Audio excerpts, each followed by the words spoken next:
Hello and welcome again to this GD Live screencast at Phuket PALS with me, Teacher Marco.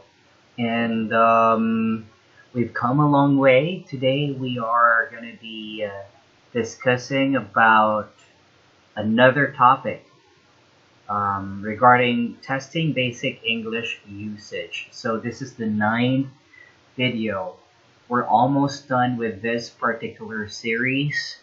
And we will be focusing today about pronoun usage and all of these skills that you're learning about testing basic English usage are very important.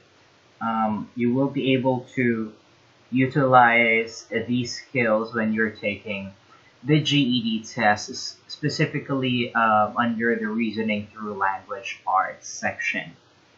Before we begin, I'd like to encourage you to please subscribe to our channel. Please do hit the like button as well and share this video because it means a lot to us if you will share this video on your channel or on your Facebook page. We would like to help other people who are in need of assistance in taking their GED tests. So it means a lot to us if you will share this video. So let's begin. Yes, so we are now here. We've come a long way, like what I mentioned a while back. All of these topics were already discussed earlier, and if you haven't seen the screencast about these topics, I highly encourage you to visit the video section of our channel and go ahead and look out for the earlier installments of this series. Let's begin. So, pronoun usage. There are some rules that we need to follow whenever we are using pronouns. They're an easy. They are a bit confusing at times. You know, but as long as you know these particular rules that I will talk about today, it would be so easy for you to deal with sentences that are having some problems with pronouns in the future. So rule number 1, we have to know the general rule governing pronoun agreement. What is that? A pronoun must agree with its antecedent. Now, what is an antecedent? That's something new to me.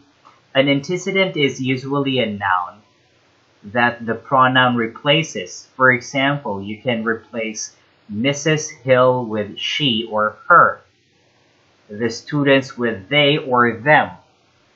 Alright? So, an antecedent is, of course, a noun. Because pronouns, the main use of pronoun is, of course, they take place of the nouns, right? So the noun within the sentence. Okay, so an antecedent is the noun that a pronoun replaces in the sentence. Okay, so that's the first rule. Know what an antecedent is, and it must agree with the pronoun within the sentence. Here are 2 examples. The lizard licked its eyeball. Of course, we know that the pronoun it is actually talking about something that doesn't have a gender or the gender was not specified, and it's usually used in replace of an animal or another species of which we do not know the gender.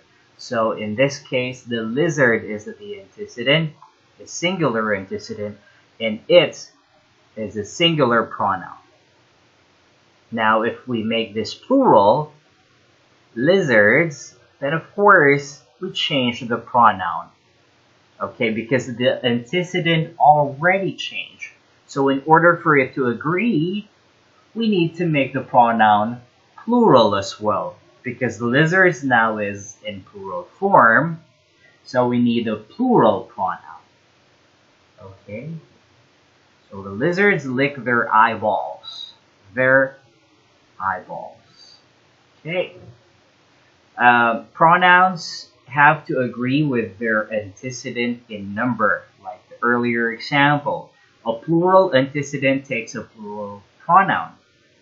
Like, take a look at this sentence. Marla and Denise played their instruments. Their, because we're talking about Marla and Denise, which is a plural antecedent because we have two persons here. Our teachers completed their grades. Teachers is a plural noun, so that's considered the antecedent. And the pronoun, we need to make it plural as well. A singular antecedent takes a singular pronoun. Jaden will bring his books. Abigail dislikes her math class. Now, his is for male, and her is for singular female. Okay?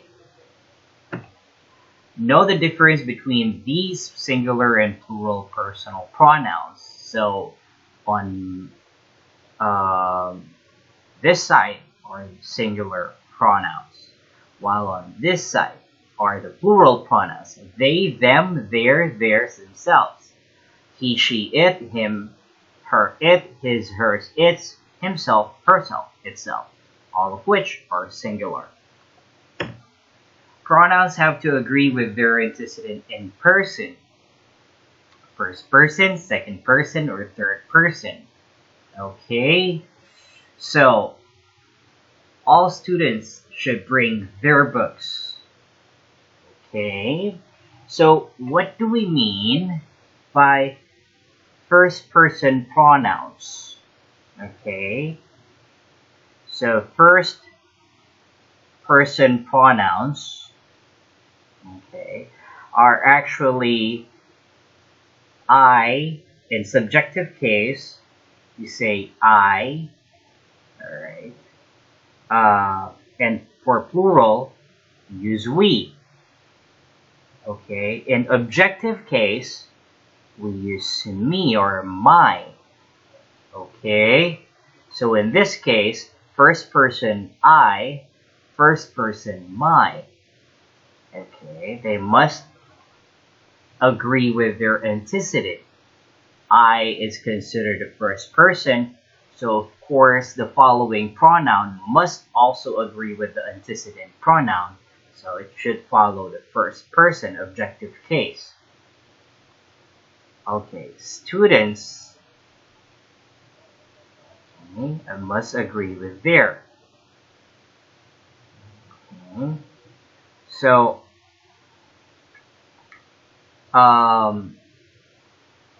for you, the objective case is your, alright, and you is considered to be a second person. Third person, he, she, it, and they. Alright? So, third person as well as they, like what I mentioned, for plural. So, their objective case is them.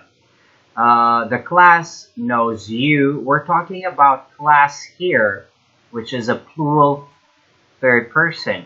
So, I need to change this with their. The class knows, or they, sorry. The class knows they should put their name on the assignment. Okay, alright. So, another one that we have to remember, pronouns have to agree with their antecedent in gender.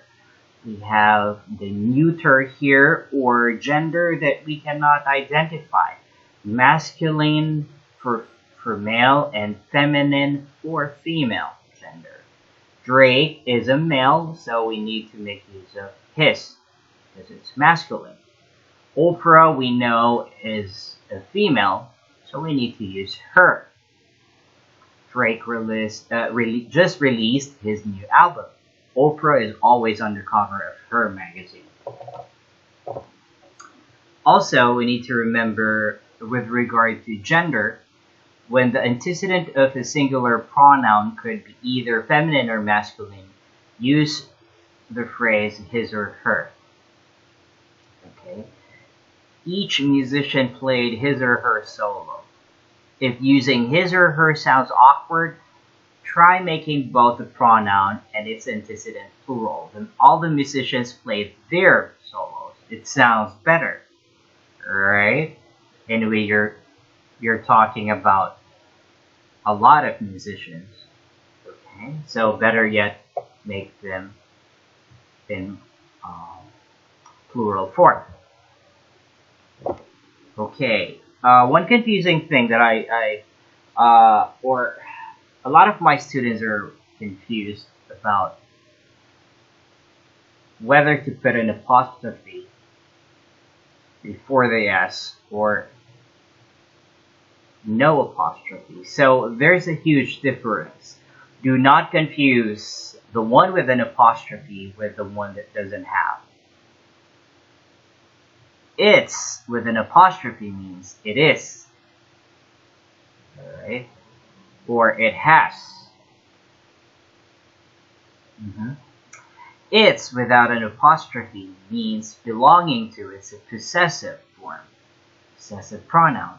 It, for example, its bowl, its sharp teeth, its long claws, etc. It's serving as a possessive pronoun, while it with an apostrophe is considered as a contraction.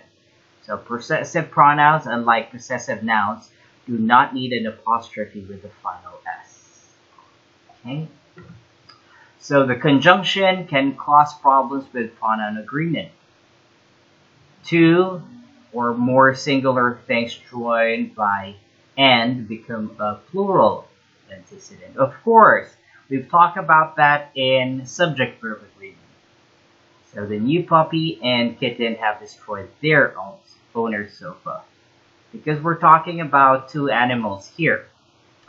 So those are the only things you have to remember when it comes to pronoun usage. Okay? The concept about the antecedent is really important to remember when you're dealing with pronouns, also with gender, and also with number. So if you remember those three things, I'm sure you will be able to manage all questions regarding pronouns. I hope that I was able to help you today, and watch out for more new screencasts that I will be making.